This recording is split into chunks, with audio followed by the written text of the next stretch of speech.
கருப்பசாமி என்பது சாதாரண தெய்வம் அல்ல. அவர் நீதியின் காவலன், உண்மையின் பாதுகாவலன். தன் பக்தர்களை எந்த சூழ்நிலையிலும் காப்பாற்றும் வீர தெய்வம். இந்த உலகத்தில் பல தெய்வங்களை நாம் வணங்கலாம். ஆனால் கருப்பசாமியின் அருள் கிடைப்பது சிலருக்கே கிடைக்கும் ஒரு பெரிய பாக்கியம்.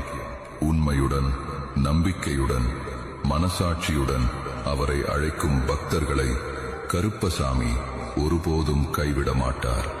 ஒரு பக்தன் தனது வாழ்க்கையில் எத்தனை பிரச்சனைகள் வந்தாலும் மனதில் கருப்பசாமியை நினைத்துக் கொண்டு நம்பிக்கையுடன் நின்றால் அவர் பாதையை காட்டுவார்.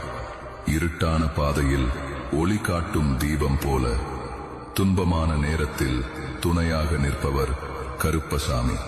நான் உன்னுடன் இருக்கிறேன், பயப்படாதே என்று சொல்லும் அருளின் அறிகுறி.